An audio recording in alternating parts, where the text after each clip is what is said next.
TRS के working president KTR ने आज जीएचएमसी इंतखाबात के सिलसिले में बंजारा हिल्स के जहरा नगर इलाके में एक इंतखाबी मुहिम चलाई और बीजेपी पार्टी के मरकजी वजीर प्रकाश जावड़ेकर की जानिब से टीआरएस गवर्नमेंट के खिलाफ में एक रिपोर्ट की इजराई को आड़े हाथों लेते हुए बतलाया कि दुश्मन चाहे कितनी भी चालाकियां क्यों ना कर लें, रियासती अवाम टीआरएस पार्टी की कारकर्दगी को बहुत ही बेहतर तौर पर जानती है और ये कतई नहीं चाहती कि भारत की दूसरी रियासतों के जैसे हालात यहाँ पर भी रोनुमा ना हो जाए। हैदराबाद में कोई दंगा फसाद नहीं। आज हैदराबाद में किसी को कोई ये कम्युनल टेंशन की तरफ से, कर्फ्यू की तरफ से कोई टेंशन नहीं, पर आज चंद लोग कोशिश कर रहे हैं हमारे बीच में एक दरार खड़ा करने की, एक नया परेशानी यहाँ पे शुरू करने की कोशिश कर रहे हैं। मैं आप तमाम भाइयों से, बहनों से गुजारिश करता हूं, जो भाईचारा और अमन केसीआर साहब के सदारत में टीआरएस पार्टी के लीडरशिप में इस गवर्नमेंट में, इस हुकूमत ने कायम किया, इसको और मजबूत कीजिए। कार के निशान पे 1 तारीख को वोट देके जो लोग हमें अलग अलग करके, आज बंटवारा करके, अलग अलग करके हमें तोड़ना चाहते हैं, हमारी हिम्मत तोड़ना चाहते हैं, उनको आप एक सबक सिखाइए। मैं इतना ही आप सबसे कहते हुए मैं आप तमाम लोगों से गुजारिश करता हूं, जो भी प्रोग्राम हमारे तरफ से अभी गरीबों के लिए चलते आए, इसको और आगे मजबूती से आगे ले जाएंगे। मैं फिर से आपका अदबन शुक्रिया अदा करता हूं। మళ్ళొకసారి మీ అందరికీ పేరు పేరున ఇంతసేపు ఓపికగా ఉన్నందుకు ధన్యవాదాలు తెలియజేస్తూ జై తెలంగాణ। కారు గుర్తుకే तेलंगाना कांग्रेस के कारगुजार सदर व हल्का मलकाजगिरी के पार्लिमानी मेंबर ए रेवंत रेड्डी ने आज गांधी भवन की एक प्रेस मीट में टीआरएस गवर्नमेंट पर सख्त तनकीद करते हुए बतलाया कि बारहा सीएम केसीआर और केटीआर दोनों बाप बेटों के सिलसिले में तेलंगाना को दिवालिया बना देने वाली खुदगर्जी और फ्लड मड लॉ को पामाल करने के सिलसिले में मरकजी वजीर प्रकाश जावड़ेकर को मुतले किया गया था, लेकिन कोई नतीजा नहीं निकला और इससे ये नतीजा निकाला गया है कि बीजेपी और टीआरएस एक ही सिक्के के 2 रुख साबित हुए हैं। ना ही श्रीशैलम व कल्वाकुर्ती प्रोजेक्ट्स की जांच पड़ताल की गई है और ना ही मूसा नदी के कब्जात पर कोई कदम उठाए गए, और तो और जवाहर नगर डंप यार्ड से मुतासरा करीब 30 मुआवजात का भी कोई पुरसाने हाल नहीं है, जबकि केटीआर के 25 एकड़ पर मुहित बड़े फार्म हाउस की कोई जांच है और न रामेश्वर राव के 3000 एकड़ पर मई होम अवतार की जानिब किसी की नजर जाती है। लिहाजा इन्होंने सवाल किया है कि सुनहरी तेलंगाना आवाम के लिए बना है या टीआरएस के चाहने वालों के लिए। प्रकाश जावड़ेकर जी तेलंगाना सरकार के खिलाफ आज कुछ चार्जशीट निकाल रहे कि गए सो चुनाव में लोगों को जो टीआरएस पार्टी अश्योरेंसेस दिए वो अब तक नहीं निभाया, झूठे बातें बोल के चुनाव में जीत लिए, उनको वोट नहीं डालना, उनको हम लोग टीआरएस को हराने के लिए तेलंगाना जनता के सामने हम आए बोल के आज प्रकाश जावड़ेकर जी ऐलान किए। मैं इस मौके पे केंद्र सरकार को और प्रकाश जावड़ेकर जी को मैं ये पूछना चाहता हूँ, आप जो राजनीति में अभी कुछ चुनाव में फायदा के लिए ऐसे कहानी, ऐसे बातें बोलने के लिए कोशिश कर रहे, मगर सच वो नहीं है, क्योंकि बीजेपी और टीआरएस दोनों मिलकर तेलंगाना को लूटने के काम पे तैयार हो गए। आज जो हैदराबाद में बारिश आए, जो पूरा लोग बारिश में डूब गए, सब कुछ खो गए, उसके कारण टीआरएस पार्टी है, उनके बारे में हम लोग बहुत बार प्रकाश जावड़ेकर जी को मैं रिटर्न कंप्लेंट दिया था। जो निज़ाम सरकार ने 100 साल पहले गंडीपेट और हिम्मत सागर को बनाए, मूसी एरिया को बचा के कोई किसी को इंक्रोचमेंट नहीं होने दिए, इवन निज़ाम सरकार के बाद कंबाइंड स्टेट में भी मूसी को बचाने के लिए कोशिश करें, मगर 100 साल से जो नहीं हुआ, ये 6 साल में 7 साल में मूसी को कब्जा कर लिए और गंडीपेट हिम्मत सागर को भी कब्जा कर लिए। इसके वजह से हैदराबाद में बारिश आते ही पूरा पानी हर घर में, हर गली में, हर बस्ती में पानी आकर सबका पूरा गरीब लोगों का पूरा खो गए। वो काम रोकने के लिए हम केंद्र सरकार को हम दस्तखत दिए, मगर वो लोग कुछ भी नहीं करे।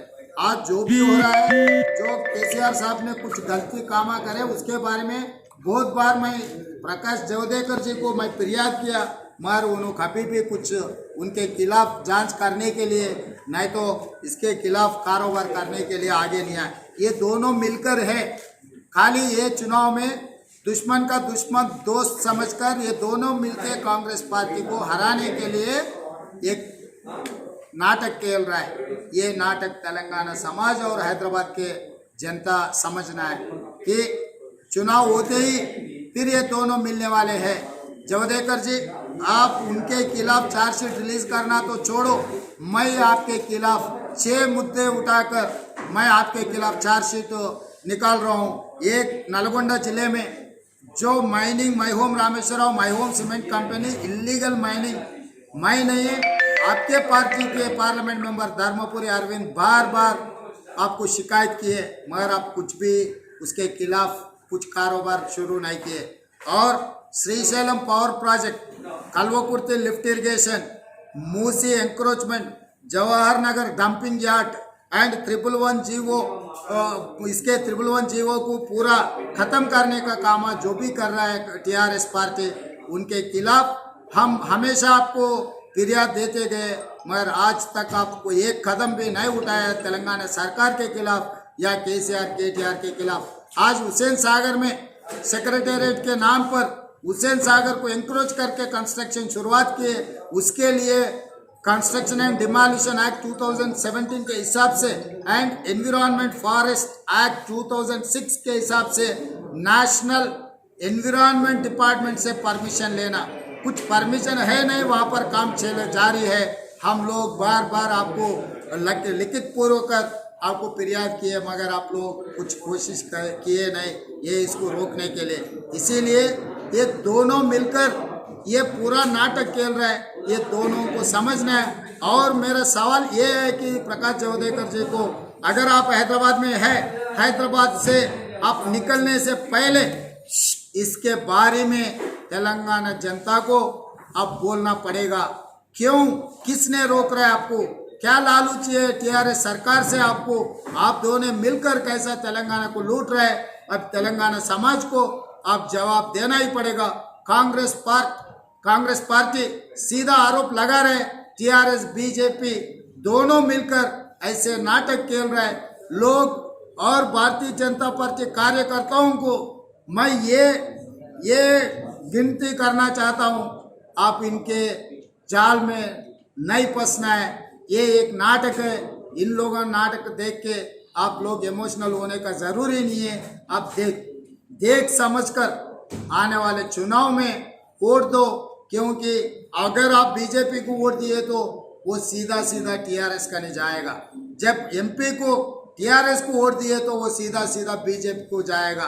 तो ये दोनों गली में टीआरएस को बीजेपी वाले मदद दे रहा है, दिल्ली में टीआरएस वाले बीजेपी को मदद दे रहा है। ये दोनों आपस में बांट ले रहा है। दोनों का दुश्मन कांग्रेस समझकर कांग्रेस को खत्म करने के लिए लोग कोशिश कर रहे हैं। देख समझकर बच के रहना बोल के तेलंगाना समाज से मेरा रिक्वेस्ट है। सब कुछ रहता है, जो एमआईएम लीडर कांग्रेस में है वही लीडर फिर एमआईएम में गया होगा। मैं इतना ये कहना चाहता हूँ, जब चुनाव आता है ऐसे उधर इधर उल्टा पुल्टा ऐसी क्या बात होगी। अकबर साहब उसको अंदर ले लिए, वो दोनों के बीच में दरअसल में क्या हो रहा आप पता करो।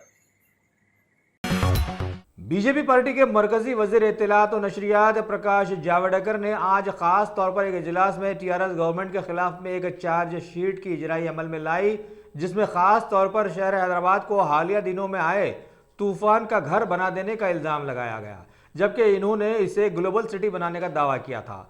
और तो और 10,000 की फ्लड रिलीफ भी ये हुकूमत मुतासरीन में पहुंचाने में नाकाम साबित हुई है।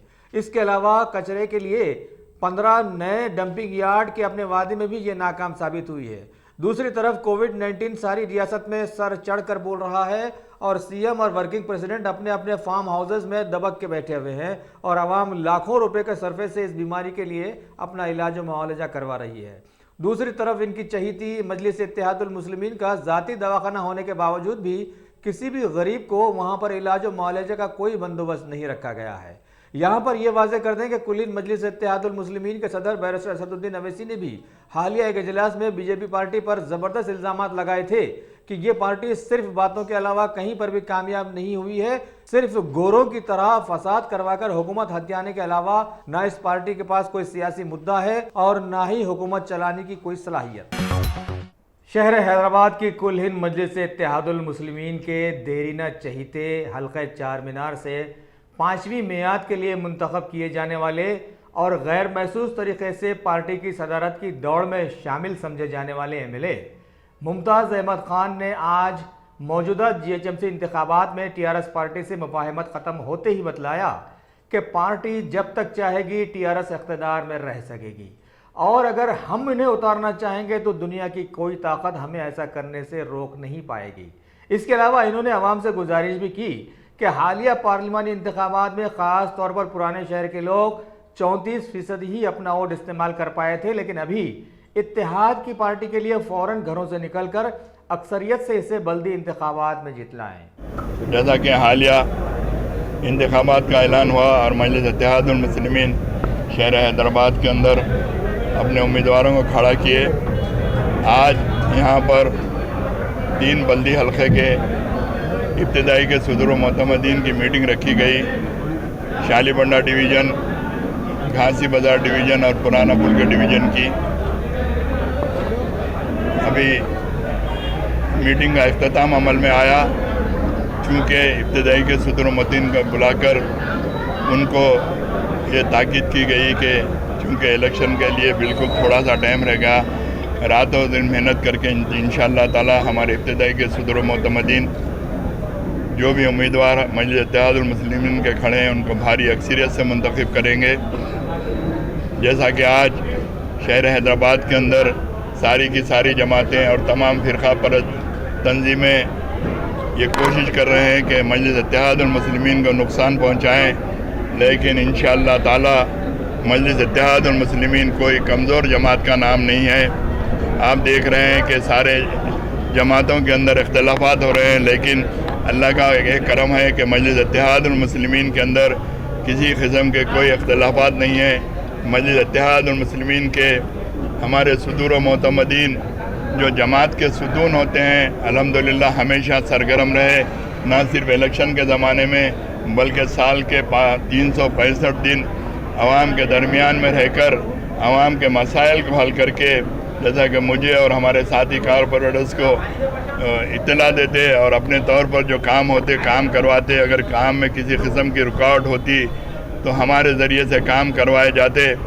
तो मेरी आवाम से यही अदबन गुजारिश है कि हालिया इंतखाबात के अंदर चूँकि मजलिस इत्तेहादुल मुस्लिमीन के उम्मीदवारों की कामयाबी के ताल्लुक़ से तो कुछ सोचना नहीं है, लेकिन मेरी आवाम से अदबन गुजारिश है, खुसूस कर मेरी इज़्ज़तदार माँ और बहनों से, चूँकि हमारी माँ और बहनों का वोट बड़ा कीमती वोट होता है।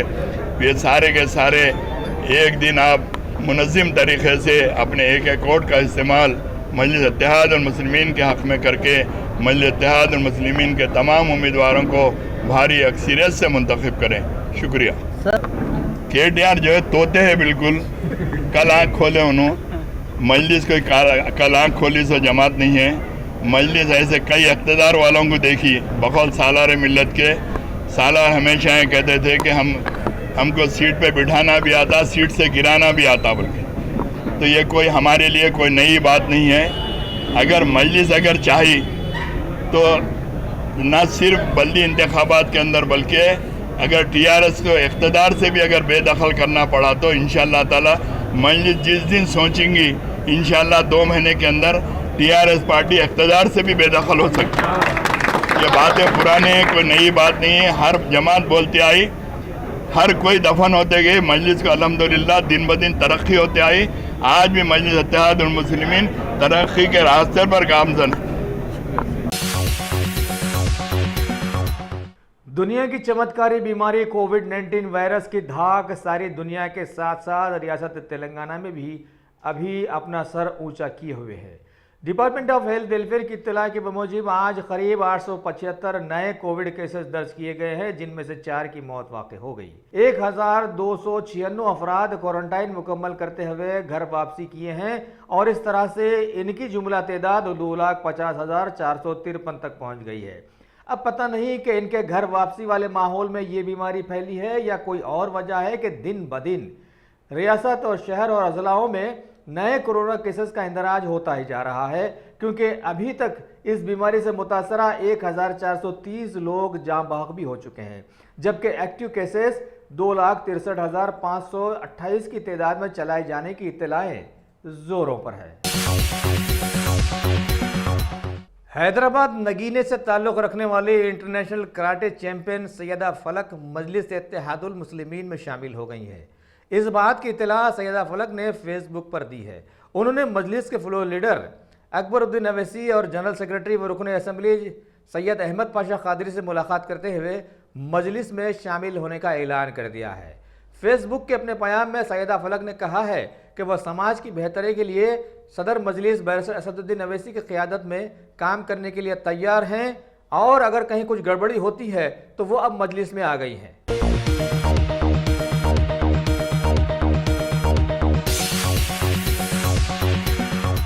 शहर हैदराबाद के मशहूर ज़माना मदरसा इस्लामिया दारुल उलूम रहमानिया में बारिश व सैलाब से मुतासरीन की बाज़ाबादकारी का काम कई दिनों से जारी रहा है। इसी सिलसिले में आज बरोज़ इतवार बहुत सारे मुतासरीन में बड़े पैमाने पर रिलीफ की तकसीम अमल में लाई गई, जिसमें गरीब लड़कियों की शादी का मुकम्मल सामान जैसे फर्नीचर, वॉशिंग मशीन, फ्रिज व दीगर ज़रूरी अशिया समेत उन्हें सौंपी गई। सैकड़ों गाड़ियाँ, कार, ऑटो ट्रालियाँ मरम्मत करके उनके मालिकों के हवाले कर दी गई। तकरीबन 100 अफराद को उनकी दुकानों का मुकम्मल तिजारती सामान मुहैया किया गया। इसके अलावा लाखों रुपए मालियत के सिलाई मशीनें, साइकिलें, ठेले बंडियाँ, प्लम्बर, हज्जाम, मैकेनिक के आलात व औजार, तुलबा के लिए स्टेशनरी का सामान वगैरह भी इस तकसीम में शामिल रखा गया। वाज़ेह रहे कि कई टीमें सैलाब मुतासरीन से मुलाकात करके उनके होने वाले नुकसानात का सर्वे कर रही थी। इसी सर्वे के मुताबिक इनमें टोकन तकसीम कर दिए गए थे और आज इन तमाम लोगों को मदरसा बुलाकर मौजूद मेहमानों की मौजूदगी में ये तमाम साजो सामान उनके हवाले किया गया। हम लोग जो है बाहर से काम करने के लिए यहाँ हैं। आप लोगों के जो वीडियो वायरल होते हैं वो हमने वीडियोस देखी वहाँ पर, फिर वहाँ की हैदराबादी कम्युनिटी और अदर कम्युनिटी जो हमारी कनाडा की है, पूरे हमारे जितने भी अहबाब दोस्त अहबाब कम्युनिटीज़ हैं वहाँ पे, उन्होंने सोचा कि भाई हम कुछ करेंगे वहाँ पे हैदराबाद के लिए। तो फिर हमने यहाँ पे कांटेक्ट किया, यहाँ के मुंतज़मीन से कांटेक्ट किया और यहाँ पर हमारे 3 मुंतज़मीन के साथ काम कर रहे हैं, 3 NGOs के साथ हम यहाँ काम कर रहे हैं। एक NGO जो है हमारी सफ़ा बैतुलमाल वाले हैं, गयास साहब, गयास रजदी साहब हैं, और दूसरे NGO जो है गयास मुफ्ती साहब, मुफ्ती गयासुद्दीन रहमानी साहब हैं, और एक तीसरा NGO जो है हमारा आयशा एजुकेशन ट्रस्ट, उनके तहत हम लोगों ने काम शुरू किया है। और अल्हम्दुलिल्लाह यहाँ का काम देखकर हमको बहुत खुशी हुई, बहुत इत्मीनान हुआ और हमने भी यहाँ पर हर जगह अपना मुआयना किया, हर जगह हमने सर्वे किया, तो लोग यहाँ पर बहुत ही वो उसमें थे कि भाई कैसा गुजारें, कैसा करें, मगर ये लोगों ने हमारा साथ दिया। इन्होंने अपना काम तो पहले से ही शुरू कर दिया था, मगर हमने आए यहाँ पर, ये लोगों ने हमारा साथ इतना दिया कि हम कुछ सोचना नहीं पड़ा कि हम क्या करें क्या ना करें, मगर ये लोगों ने हमारा बहुत साथ दिया।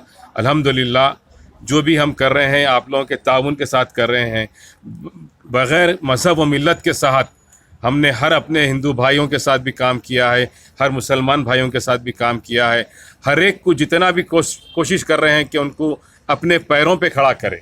तो हमने कुछ बिजनेसेस का और कुछ शादियों के लिए भी ताउन किया है।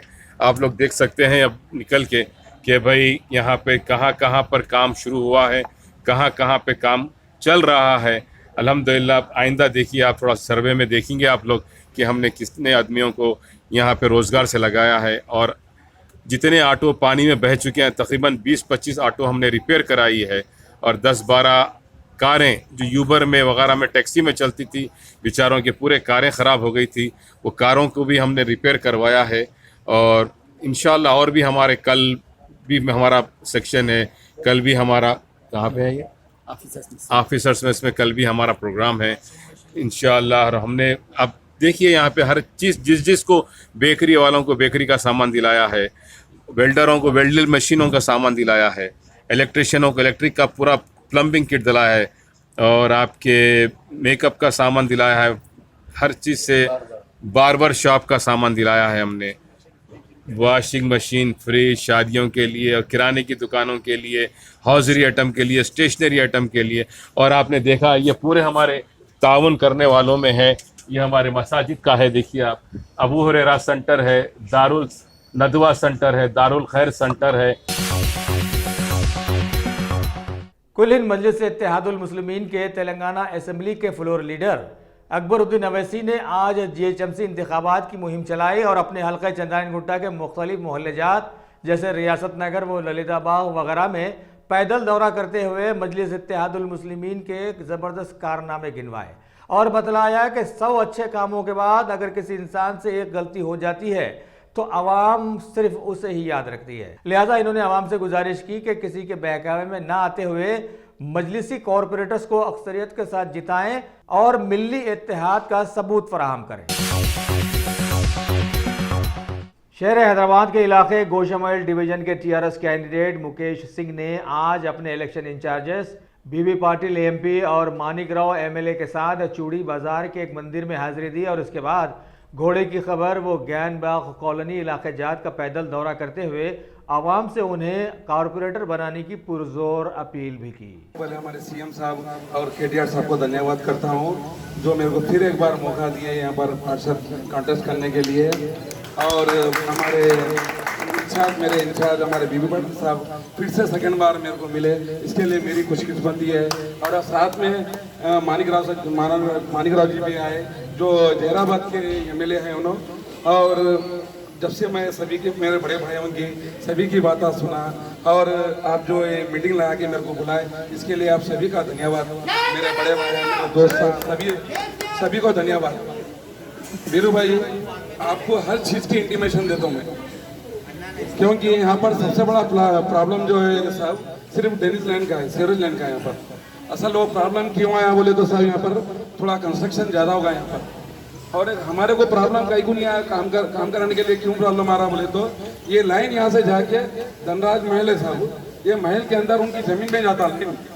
तो लाइन के से बहुत बार हम कोशिश करें और अभी हमारे रंजीत रेड्डी साहब से हमारे MP साहब बात करेंगे और हमारे मानिक भाई भी बोले तरुण राजा से बात करेंगे, क्योंकि साहब हम एक समाधान इसका निकाल लिए।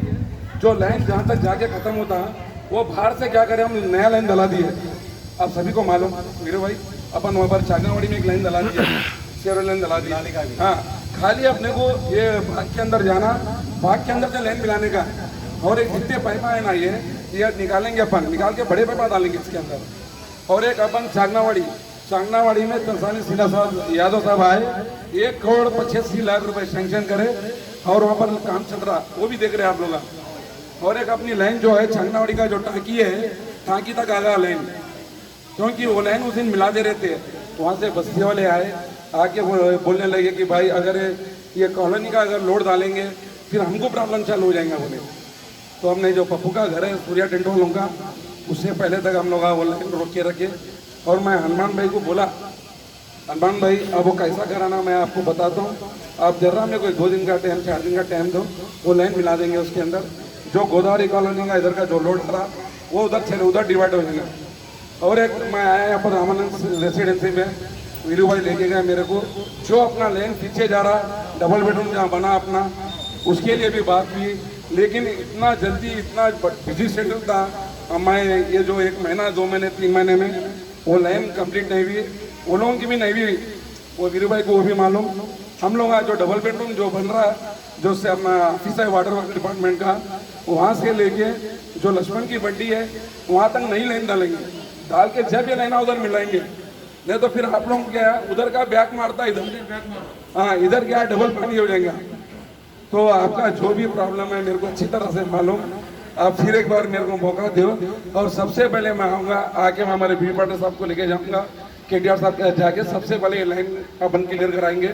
जो रंजीत रेड्डी साहब है हमारे MP साहब, बहुत अच्छे रिलेशन है उनसे, क्योंकि मेरा गला खराब है। और आगे क्या हमारे बीबी पाटिल साहब और मानिक राव साहब से बात करेंगे। TRS पार्टी के वर्किंग प्रेसिडेंट KT रामाराव ने आज एक इजलास में वाजे किया है कि रियासत और शहर की तरक्की एक दिन की बात नहीं है, बल्कि पिछले 5-6 सालों की TRS गवर्नमेंट की लगातार मेहनत का नतीजा है कि शहर में IT इन्वेस्टमेंट दोगुना हो गया, कई शोहरत याफ्ता मल्टीनेशनल कंपनियां शहर को अपना मस्कन बनाने में कामयाब हुई हैं। इसके अलावा भी जोग्राफियाई हुदूद की बुनियाद पर शहर हैदराबाद इंतहाई महफूज मुकाम बनकर सामने आया है। लिहाजा टियाज गवर्नमेंट की पॉलिसीज ने इस पर सोने पे सुहागे का काम किया और अमेज़न जैसी कंपनी को भी यहाँ आने पर राग़िब कर लिया है, जो कि तेलंगाना गवर्नमेंट की पॉलिसी से बहुत मुतासिर है। इसके अलावा हैदराबाद को इलेक्ट्रिक हब के तौर पर भी बढ़ावा दिया गया है, जहाँ इलेक्ट्रिकल व इलेक्ट्रॉनिक सेक्टर्स इंतहाई सरगर्म हो गए हैं। और तो और फूड प्रोसेसिंग इंडस्ट्रीज़ में तो तेलंगाना का नाम सारे मुल्क में बहुत ही ऊंचे मुकाम पर आ गया है। रियासत तेलंगाना के वजीर आला के चंद्रशेखर राव ने आज प्रगति भवन के एक इजलास में तेलुगु फिल्म इंडस्ट्री यानी टॉलीवुड के बहुत सारे नुमाइंदों से बातचीत करते हुए उनके मसाइल सुने और हालिया लॉकडाउन की वजह से होने वाले उनके नुकसानात की पाबजाई के लिए हुकूमत के इक़दामात से उन्हें वाकिफ करवाया। कुल हिंद मजलिस इत्तेहादुल मुस्लिमीन के हल्का नामपल्ली के एमएलए जाफर हुसैन मेराज ने आज मल्लापल्ली के पार्टी बल्दी उम्मीदवार जफर खान की इंतखाबी मुहिम में हिस्सा लेते हुए अफजल सागर और आसपास के बहुत सारे मोहल्लेजात में घर घर जाकर आवाम से MIM कारपोरेटर को जीत दिलाने की ख्वाहिश की। इस मौके पर मल्लापल्ली डिवीजन के सभी सदर व मुतमदीन और हरकियाती कारकुन भी उनके साथ साथ देखे गए। शहर हैदराबाद के शिवानंदा नगर के बहुत सारे मुतासरीन ने आज एकजुट होकर अपने देरीना मसाइल अरसे दराज से जूं के दूं रखे जाने वाले माहौल में हुकूमत के प्रगति भवन का घेराव करने के लिए दौड़ लगा दी। लेकिन बदकिस्मती से फीवर हॉस्पिटल के पास ही महकमे पुलिस उनके आड़े आ गई और उन्हें तितर बितर कर दिया। बहरहाल अरसे दराज से इस तरह से भी अवामी मसाइल हल किए जा रहे हैं। तेलंगाना की पड़ोसी रियासत आंध्र प्रदेश के जिले नंदियाल में हालिया हुए एक खानदान पर पुलिस जुल्म के खिलाफ में शहर हैदराबाद के एक जबरदस्त एहतजाजी इजलास में शिरकत करते हुए तेलंगाना हाई कोर्ट के साबिक़ जस्टिस B चंद्र कुमार ने इस हादसे की सख्त मजम्मत की और इसे हुकूमत की जबरदस्त नाअहली बतलाया। इस मौके पर कौमी इत्तेहाद रिपब्लिकन पार्टी के मुतमद आला डॉक्टर समद उस्मानी वगैरह भी वहां पर मौजूद थे। शहर हैदराबाद के बल्दी डिवीजन जियागुड़ा के TRS उम्मीदवार कारपोरेटर मित्र कृष्णा ने आज बहुत सारे मोहल्लेजात साई दुर्गानगर, इमामपुरा व अतराफ अकनाफ के इलाकों की पदयात्रा करते हुए आवाम से मुलाकातें की और उन्हें वोट देकर TRS पार्टी के हाथ मजबूत करने की अपील भी की। आगे इन्होंने बतलाया कि TRS पार्टी एक सेक्युलर पार्टी है और आज सारे मुल्क को चलाने के लिए ऐसी ही पार्टियों की सख्त ज़रूरत है। इस मौके पर उनके साथ इलाके के बहुत सारे समाजी खिदमतगार नाराहरी चारी, मनोज कुमार, चेट्टी बाबू, मंगली किशोर, श्रीनिवास गुप्ता वगैरह वगैरह वहां मौजूद थे। शहर हैदराबाद के असेंबली हल्के बहादुरपुरा के MLA मोहम्मद मौजम खान ने दूध बौली के बल्दी उम्मीदवार मोहम्मद सलीम की आज इंतखाबी मुहिम चलाते हुए गुलशन नगर व अतराफ अकनाफ के मोहल्लेजात का दौरा किया और आवाम से इन्हें जिताने की ख्वाहिश की। शहर हैदराबाद की गंगा जमनी तहजीब में पलने बढ़ने वाले और हालिया दिनों में मरकजी वजीर बराए दाखिला बनाए जाने वाले किशन रेड्डी ने आज प्रेस क्लब की एक मीडिया कॉन्फ्रेंस में TRS गवर्नमेंट पर सख्त तनकीद करते हुए इस पर बहुत सारे इल्ज़ामात लगाए और बतलाया कि इंतखाबात से पहले इस पार्टी के जीतने के लिए कई वादे किए गए थे, इनमें से एक भी अभी तक पूरा नहीं हुआ है। डबल बेडरूम स्कीम के मकानात का वादा नाकाम हुआ, ओल्ड सिटी को इस्तांबुल और हैदराबाद को डल्लास बनाने का वादा धरा का धरा रह गया और 10,000 की फ्लड रिलीफ भी गैर महसूस तरीके से रोक दी गई। 67,000 का बजट बल्दिया ने शहर पर लगाया है, लेकिन चारों तरफ सड़कों पर गड़े जैसे के वैसे नजर आ रहे हैं और इतनी रकम सर्व करने के बाद भी हालिया तूफानी बारिश में 40 जानें चली गई थी, इनका कोई पुरसाने हाल नहीं है। लिहाजा करोड़ों का बजट आखिर गया तो कहां गया, ये सवाल उन्होंने आवाम के सामने लाया है।